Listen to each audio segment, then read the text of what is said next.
오늘 말씀의 시작은 지금 우리가 읽고 있는 다니엘서를 한번 다시 시작해 보도록 하겠습니다.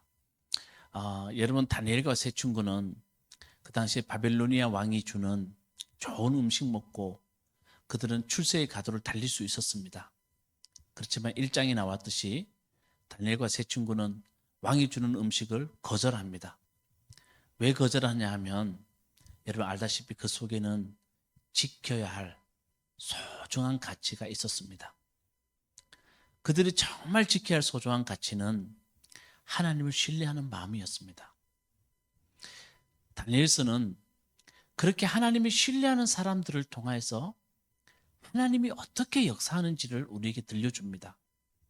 이게 다니엘서의 주제입니다.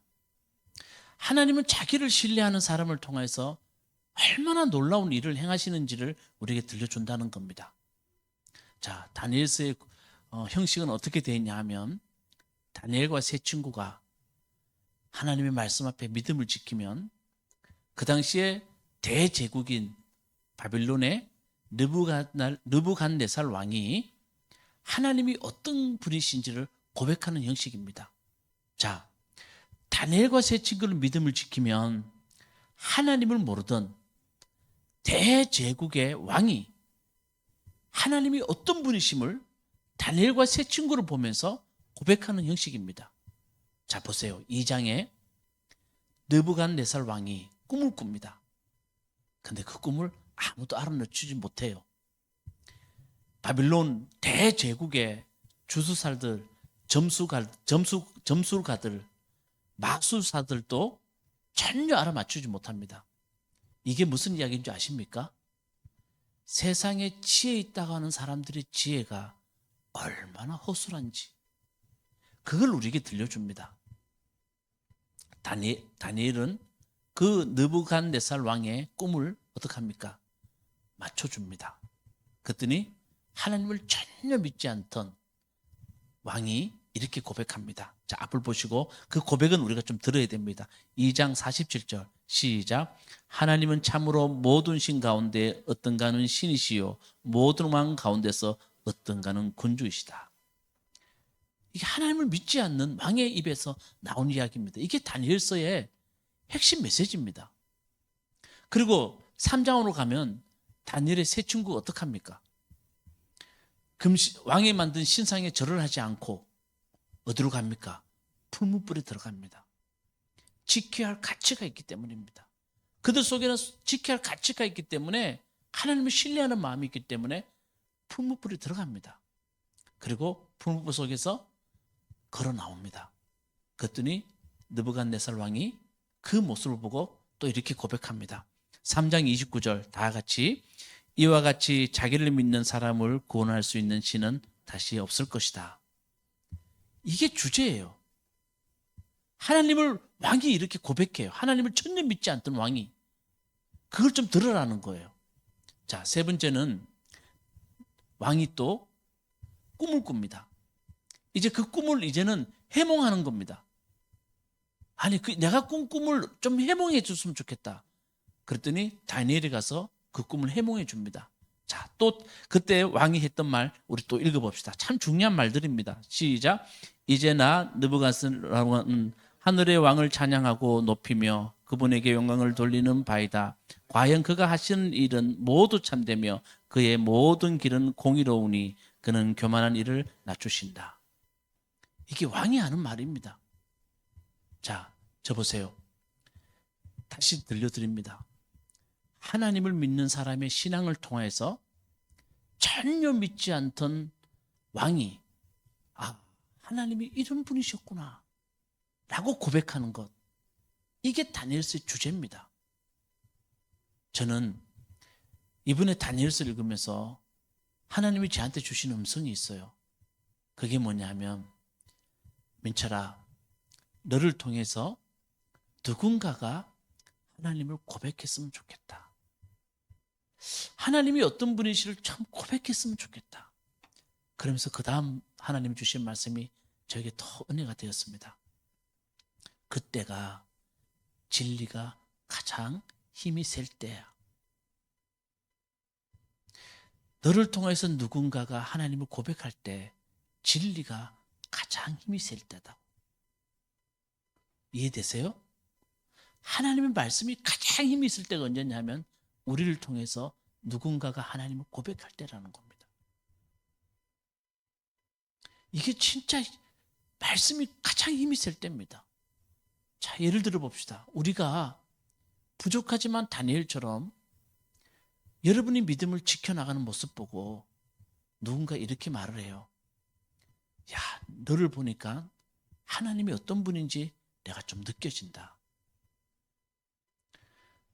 진짜 내가 너가 믿는 하나님 한번 믿고 싶다. 또 누군가 이렇게 말합니다. 정말 나는 네가 다니는 교회 한번 나가고 싶다. 이렇게 말한다면 그때 복음이 가장 힘이 있을 때라는 겁니다. 힘이 셀 때라는 겁니다. 하나님의 말씀이 가장 크게 역사할 때라는 겁니다.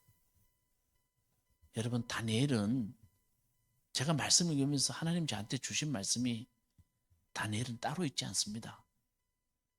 여러분을 통해서 누군가가 하나님만 볼 수 있다면, 여러분을 통해서 누군가가 하나님을 느낄 수 있다면 여러분이 다니엘입니다. 아멘.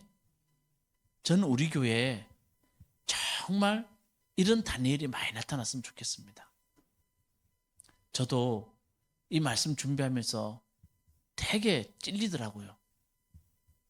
우리 권 목사님 보면 나는 정말 무화과나무 교회 열심히 다니고 우리 목사님을 통해서 은혜 받고 정말 신앙생활 잘할 끝에 하는 사람이 많지 않아요.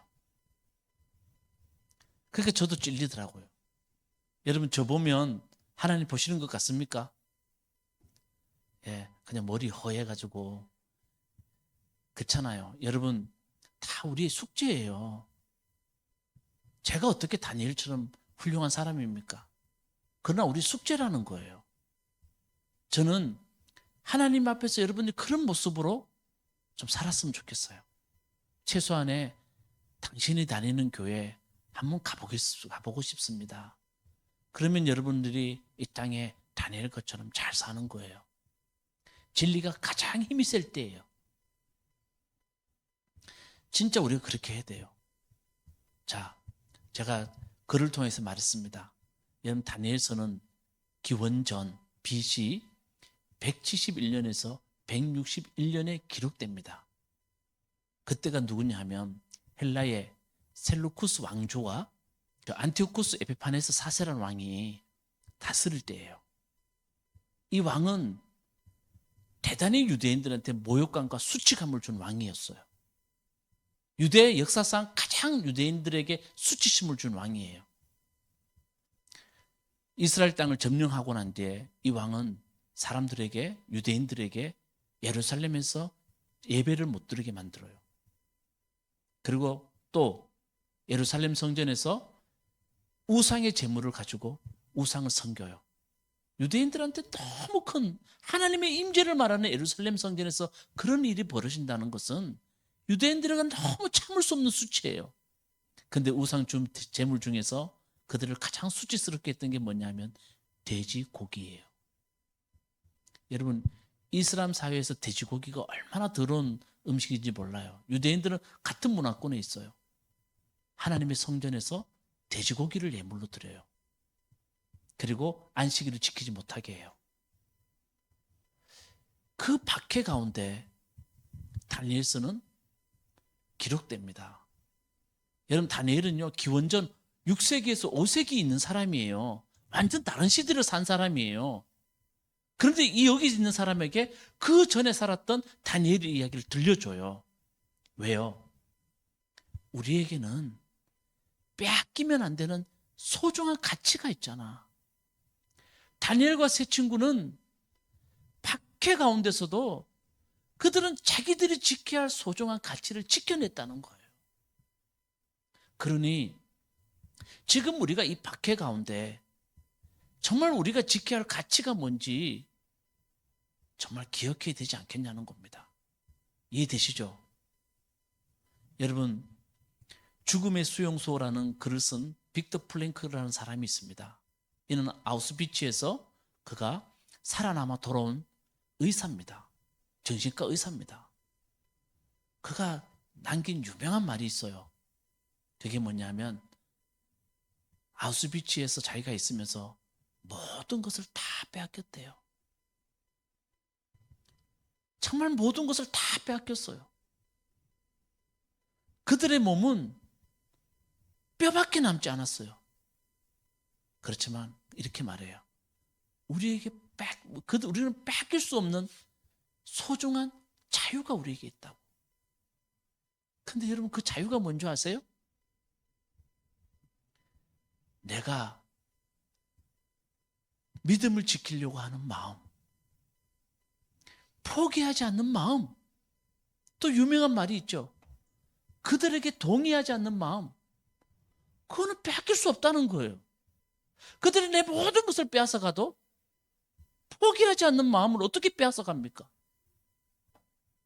그들이 하는 행동에 내가 동의하지 않는 마음 어떻게 빼앗아갑니까? 하나님을 향한 자기들의 믿음, 그거는 빼앗아갈 수 없었다는 겁니다. 너무 정말 소중한 말입니다. 다니엘과 세 친구 우리에게 들려주신 것은 우리에게는 뺏길 수 없는 하나님을 신뢰하는 소중한 가치들이 있다는 겁니다. 아멘. 여러분 그 소중한 가치들을 정말 가치 있게 생각할 수 있는 여러분 되시기 바라겠습니다. 지금 이 다니엘과 세 친구 우리에게 들려주는 이 이야기는 우리에게도 큰 교훈이 되고 길이 됩니다. 왜냐하면 다니엘 이야기를 위기 가운데 있는 안티오쿠스 에피파네 4세 때 사람들에게 들려주듯이 여러분 어떠세요? 한번 제 얼굴 좀 보세요. 어떠세요? 우리의 믿음과 우리의 교회는 대단히 위기 가운데 있습니다. 여러분 신앙생활도 똑같아요. 우리는 이미 물질 사회에 들어가 있고 이 물질 사회에 우리가 찌들어져 있어요. 하나님 믿는 게 나에게 손해일까 유익일까 다 생각해요. 저도 그렇고 여러분도 그렇고. 그러니까 우리가 진리를 지키고자 하는 마음이 너무 부족해요. 위기예요, 위기. 교회는 어때요? 교회를 보면 여러분 오늘날 우리 교회를 좀 보세요. 위로가 됩니까? 뭐 좀 각자 교회 은혜로운 교회 다니고 있으면서 여러분 그러잖아요. 우리 교회는 괜찮아요. 뭐가 괜찮습니까? 이미 세상의 소리에 다 찌들어서 바른 소리, 쓴소리를 하지 못하는 게 교회입니다. 예언자의 정신이 완전 죽어 있습니다. 교회가 가지고 있는 소중한 가치들을 다 잊어버렸습니다. 우리의 믿음 가지고도 우리도 믿음을 잘 지키지 못하고 교회도 똑같은 모습으로 가니까 여러분 우리가 만들어낸 사람들이 있어요. 여러분 우리가 만들어낸 정말 사람들이 있다고요. 하나님은 그 모습을 저에게 보여주셨어요. 여러분 우리가 만들어낸 사람들이 어떤 사람인 줄 아십니까? 걸터 앉아있는 자들이에요. 그게 오늘날 우리의 믿음이 우리의 교회가 만들어낸 사람들이에요. 화면 잠깐 봅시다. 제가 이렇게 한번 해봤어요. 여러분 걸터 앉아있는 사람들의 모습이 저런 거예요. 자, 여러분 어때요? 걸터 앉아있는 사람들은 그 태도는 어떤 태도냐 하면 비웃는 마음으로 그래 한번 두고 보자. 그래 한 번만 더 기회 줘볼게. 내가 너 지켜보고 있어. 그게 걸터 앉아 있는 사람들의 대부분의 생각이에요. 그리고 어떤 마음이냐 하면 한 번 더 기회 주는데 계속 너 그러면 나는 떠난다. 너희와 함께 하지 않을 거야. 이게 걸터 앉아 있는 사람들의 특징입니다. 근데 이런 사람들을 너무 우리는 쉽게 만나요. 여러분 친구 중에 이런 사람 없어요? 있어요. 회사 가면요, 교회 다니는데 교회 안 다니는 사람들, 그러면서 걸터 앉아 있는 사람들 수십 명이에요. 나중에 친하게 한번 이야기해 보면 다 걸터 앉아 있는 사람들이에요. 그 사람 탓 아니에요. 우리가 지켜야 할 가치를 못 지키고 교회가 지켜야 할 가치를 못 지키니까 그런 사람 너무 많아요. 좀 더 나가볼까요? 여러분의 자녀 중에 있어요. 선교사님들도요, 고민이 자녀들이 교회 안 다닌대요. 목사님들 중에서도 자녀들이 교회에 기쁨이 없으니까 아빠가 교회에 가니까 목사니까 어쩔 수 없이 가는 걸터 앉아 있는 자녀들이 너무 많대요. 어떠세요? 여러분 친척 중에도 여러분 좀 심하게 말하면 우리 교회는 아니라고 치고 교회 안에 오늘 예배 드리는 사람들도 걸터 앉아 있는 사람들이 너무 많아요. 동의되십니까? 왜냐하면 우리가 지켜야 할 가치를 지키지 못하기 때문에 우리 속에 위기가 찾아왔어요. 다니엘서는 우리에게 그걸 말해줘요. 위기 가운데 있을 때 우리가 어떻게 해야 되는지. 아멘. 자, 오늘 말씀에 좀 들어가 봅시다. 자, 바울이 이제 드로아라는 지역에 갑니다. 3차 전도 여행 때 지난주까지 에베소에 바울이 머물렀고 에베소에서 있었던 일을 여러분에게 말씀드렸습니다. 그리고 바울은 어디 갔냐 하면 다시 유럽 지역으로 넘어갑니다. 그러면서 유럽 지역에 있는 교회들을 새로 세웁니다. 이 이야기는 성경이 아주 간단하게 이야기합니다. 바울이 어디 갔다 어디 갔다 어디 갔다. 그렇게 말하는 이유는 그냥 바울이 그 지역에 있는 교회들을, 자기가 세운 교회들을 세우려고 걸어갑니다. 그리고 마지막 3차 전도의 마지막에 바울이 간 곳이 아시아의 드로아, 마지막이 아니고 그가 들린 곳이 드로아입니다. 거의 마무리할 때입니다. 화면 좀 봅시다. 자, 드로아 보이십니까? 저쪽에 아시아 주에 있는 드로아에 바울이 도착합니다. 자, 이제 화면 끝으로 됩니다. 그곳에 바울이 도착하고 그곳에서 바울은 7일 동안 머물게 됩니다. 며칠요? 7일 동안.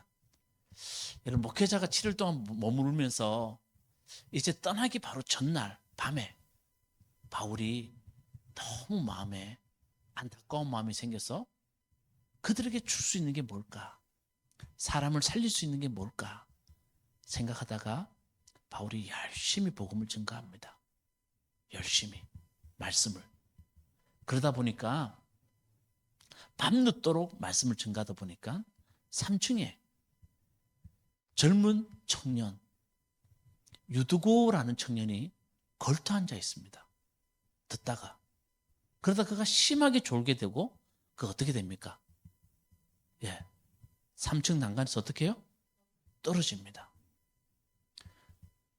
야단나죠. 소란이 일어나지 않겠습니까? 그리고 이 일이 사람들을 퍼지면 복음, 바울이 그동안에 들어와서 3일, 7일 동안 증거한 복음이 다 날아가지 않겠습니까? 그 바울이 빨리 내려가서 그 청년 위에 엎드립니다. 그리고 소란을 피우지 말라 그럽니다. 그 청년을 엎드려서 그를 꼭 껴안습니다. 바울이 말합니다. 아직 살아있다. 근데 성경에는 보니까 죽었다 라고 되어 있습니다. 이 말이 뭐냐 하면 떨어졌는데 죽지는 않고 완전히 가능성이 없습니다. 그죠? 여러분, 가능성이 없을 때 여러분 뭐라 그럽니까? 죽었어. 이렇게 말하는 거 마찬가지로 그런 상황이 있습니다, 지금. 그 바울이 어떻게 하냐 하면 그 청년을 위에 엎드립니다. 그리고 꼭 껴안습니다. 간단하게 성경에 기록되어 있습니다. 엎드렸다. 그리고 안았다. 자, 여러분, 이 바울의 말은 우리가 많이 들었던 성경의 이야기 중에 뭐냐 하면 여러분 엘리야 아십니까? 엘리야 아시죠? 어렵게 살아가던 엘리야를 도운 것이 살았다 가봅니다. 그 사랍다 가부가 도와줬기 때문에 엘리야는 사랍다 가부 집에 좀 머물고 있을 때 어떤 일이 벌어집니다. 사랍다 가부의 아이가 죽습니다. 그 아이를 소식을 듣고 엘리야는 그 아이를 다락방에 올려둡니다. 하나님께 크게 3번 기도하고 그 아이 위에 엎드립니다. 그런데 아이가 어떻게 됩니까? 살아납니다. 엘리사 이야기도 똑같습니다. 수렘 여인 집에서 엘리사를 잘 대접합니다. 엘리야는 수렘 여인과 깊은 관계를 맺습니다. 똑같은 이야기입니다. 수렘 여인의 아이가 죽습니다. 엘리사는 그 아이에 엎드리자, 그리고 기도하고 엎드리자 그 아이가 어떻게 됩니까? 살아납니다. 이게 무슨 이야기냐 하면 하나님께 기도하고 그들에게 따뜻한 온기가 전해질 때 사람을 살려낼 수 있다는 것을 유대인의 전통입니다. 그래서 그 아이 사람에게 엎드립니다. 자, 이 이야기를 여러분 우리 정리하면서 좀 이야기 이제 아시겠죠? 드로아에서 있었던 일. 자, 우리는 이 이야기를 들으면서 교회에서 이런 말을 많이 들었습니다. 예배 시간에 뭐 하지 말라고요? 졸지 말라고. 졸면 어떻게 된다고요? 죽는다, 떨어진다. 믿음이 떨어지고 큰일 난다. 그리고 또 한 가지 자세가 있어요. 예배 드릴 때 뻘 앉으라고. 예배 시간에 걸터 앉듯이 말이야. 저 뒤에 앉아가지고 말씀 들을 때 팔짱 다 끼고 목사님 무슨 말 하냐. 그런 사람들은 다 떨어진다고. 이렇게 들으셨죠?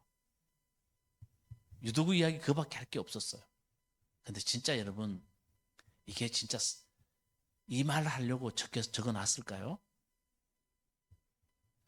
바울은 사람을 살리는, 다시 말하면 우리가 지켜야 할 핵심 가치가 뭐냐는 겁니다.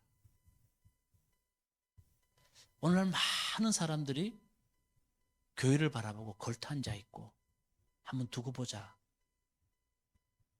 진짜 두고 보자. 너 진짜 예수 잘 믿는데 우리를 향해서도 한번 두고 보자. 하는 사람들이 많아요, 진짜. 저는 요즘 한국 교회를 향해서 사람들이 다 이 눈으로 보는 것 같아요. 한번 두고 보자, 한국 교회. 너희들 그렇게 교회 크게 짓고 너희끼리 좋은 짓 하고 좋다고 그러다가 한번 두고 보자, 너가 어떻게 되는지. 다 이런 눈으로 바라보는 것 같아요. 그때 저는 바울이 우리에게 들려주는 이 핵심 가치가 뭘까? 2가지입니다. 첫째가 뭐냐 하면 바울은 밤새도록 뭘 증거했습니까? 말씀. 바울이 들려주고 싶은 거예요. 우리를 살리는 것은 뭐라고요? 말씀이에요. 좀 이따 더 말씀드릴게요. 또 하나는 뭡니까? 혹시 떨어진 사람들, 하나님을 믿다가 혹시 떨어진 사람이 있으면 그 사람 앞에 엎드리라는 겁니다. 사랑으로 살려내라는 겁니다. 너의 온기가, 하나님을 믿는 너의 온기가 다른 사람을 살려낼 수 있다는 겁니다. 전 말씀 묵상하면 그런 생각 들었어요. 여러분, 다니엘과 세 친구처럼 우리가 정말 끝까지 지켜야 할 핵심 가치가 뭡니까? 여기에서 더 다른 게 있습니까? 성경이 우리에게 전해주는 것은 말씀과 사랑이에요. 예수님은 우리에게 오셔서 하나님을 사랑하고 이웃 사랑하는 것밖에 나는 너희들에게 율법을 가르쳐줄 게 없다고 말씀했습니다. 말씀과 사랑이 우리의 가장 핵심 가치임을 믿으시기 바라겠습니다. 그래서 저는 여러분에게 말씀드립니다. 말씀 멀리하고 여러분 신앙 자라날 생각하지 마세요. 말씀 속에는 시편 119편 보니까 그게 빛이고 생명이라 그랬습니다. 뭐라고요? 여러분, 말씀 속에 생명이 있어요. 여러분을 살릴 수 있는 생명이 있다는 거예요. 여러분, 빛이 있어야 모든 생명이 살아나요. 여기 캄캄한데 생명 놔둬보세요. 결국은 죽어요. 빛이 있어야 살아나요. 하나님 말씀, 우리 빛이란 말은 우리를 살려낼 수 있는 말씀이에요. 아멘. 그러니까 여러분 말씀을 가까이 하세요. 그냥 억지로 하지 마시고 정말 말씀이 나를 살릴 수 있는 말씀이라는 거, 말씀만큼 나에게 핵심 가치가 없다는 것을 꼭 기억하시기 바라겠습니다. 아멘. 그리고 우리에게 말씀으로 변화된 우리가 걸터 앉은 사람에게 보여줄 수 있는 것은 단 한 가지입니다. 뭐요? 사랑이에요, 사랑. 여러분, 우리가 정말 세상 사람들이 보여줄 수 있는 것은 단 한 가지예요. 뭐밖에 없다고요? 사랑이에요. 사랑이 그들을 살려냅니다. 온기가 그들을 살려냅니다. 바울은 꼭 껴안았어요. 살아나요. 엘리야도 꼭 껴안았어요. 엎드렸다는 말은 다른 게 아니에요. 온기가 사람을 살려낸다는 거예요. 아멘? 혹시 가난한 날의 행복이라는 수필 아세요? 우리 사람하고 둘이 차 타고 가다가 이 이야기 하니까 우리 사람 또 고등학교 때, 나는 중학교 때인가 고등학교 때인지 언제 읽은지 모르겠지만 우리 사람이 이 고등학교 때라고 김소운 작가가 수필을 모아놓은 거예요. 거기에 다음은 어느 종로의 여인에게 들은 이야기다라고 시작하는 게 있어요. 예전에 한 말씀드렸는지 모르겠지만 너무 가난한 시절에 남편이 춘천에 가서 사과를 파는 거예요. 서울에서 떼다 사과를 파는 거예요. 그날은 못 오지만 최소한 그 다음 날은 남편이 오는데 5일째 되는 까지 남편이 오지 않아요. 그래서 부인이 어떡합니까? 춘천에 갑니다. 소설에 보면 춘천에 손바닥만한 줄 알았대요. 그런데 아니었어요. 춘천에 있는 모든 여관을 다 뒤졌는데 남편이 없어요. 그 다음 날 매표소 앞에서 남편을 발견해요. 그 남편한테 물어봤더니 남편이 춘천으로 사과를 싣고 가다가 사과 상한 거예요. 도매를 넘길 수 없어서 남편이 5일 동안에 소매로 사과를 다 판 거예요. 그게 어제 저녁 늦게까지 사과를 팔았대요. 그리고 부인은 춘천에서 남편하고 같이 경주선을 타고 오는데 잘 아는 수필 아닙니까? 남편이 부인의 손을 어떻게 했다고요? 그 3시간인가 4시간 동안에 한 번도 놓지 않았다. 그 남편은 일찍 죽어요. 부인은 종로에서 일을 하면서 이 수필에 이렇게 말합니다. 지금까지 내가 아이를 키우고 이렇게 뱉어낸 것은 다른 게 아니라 한 번도 놓지 않았던 누구의 손길요? 남편의 손길. 그 따뜻함이 있었기에 내가 지금까지 어떻게 해요? 버텨낸다고. 사랑의 힘이에요. 여러분, 이게 사랑의 힘이라는 거예요. 놀랍습니다. 우리가 끝까지 지켜야 할 소중한 가치는요, 저는 말씀과 사랑이라고 생각해요. 다니엘처럼 끝까지 지켜내야 돼요. 그러면 그런 우리들의 모습, 말씀대로 정직하게 살아가는 우리들의 모습 보면요, 사람들은 하나님을 볼 거예요. 너가 다니는 교회 한번 다니고 싶다고. 네가 믿는 하나님 내가 믿고 싶다고. 여러분, 우리 인생에 딱 한 번만이라도 이 경험 했으면 좋겠습니다. 하나님이 말씀하실 거예요.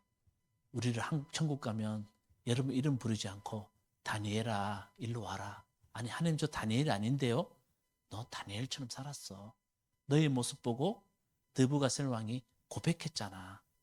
마찬가지로 너는 그렇게 했어 라고 말할 줄로 믿습니다. 우리의 사랑이 놀랍게 전해졌으면 좋겠어요. 우리 가까이 있는 사람들부터 하나님의 사랑에 나는 이 가치, 사랑의 가치만큼 놓치지 않겠어. 내가 힘들더라도 내 이웃에게 전해줘야 할, 나와 함께하는 사람들에게 하나님의 사랑의 가치는 절대 놓지 않겠어. 여러분, 그 따뜻함이 사람 살려내요. 바울이 그걸 말하고 있잖아요. 죽을 것 같은 사람을 살려낼 수 있는 것은 다른 게 아니고 엎드리는 거래요. 그 사람 위에 엎드리는 거래요. 다시 말하면 온기를 전해줘라는 거예요. 여러분, 힘들더라도 한 사람이라도 내 마음을 알아주고 동의해주고 내 말에 고개 끄덕여주는 사람의 온기가요, 그 사람 살려내요. 왜 자살하는 줄 아세요? 한 사람도 나를 이해하고 내 마음을 받아줄 사람이 없는 걸 알 때 사람은요, 우울증에 걸렸다가 자살해요. 그러니까 여러분, 우리 속에는 그리스도의 사랑이 있다는 거, 이 가치를 여러분 스스로가 지켜내시기 바라겠습니다. 아멘. 예, 여러분이 다니엘 되시기 바라겠습니다. 자, 따라합시다. 내 주변에 걸터 앉은 사람 많다. 예, 그렇죠? 세상을 향해서도 걸터 앉은 사람 많아요. 세상에 공동체에 못 들어간 사람도 많고요. 그러니까 그런 사람들에게 우리가 그리스도의 말씀으로 내가 먼저 변화되고 주님의 사랑을 전해주는 여러분 다 되시기를 주님의 이름으로 축복합니다.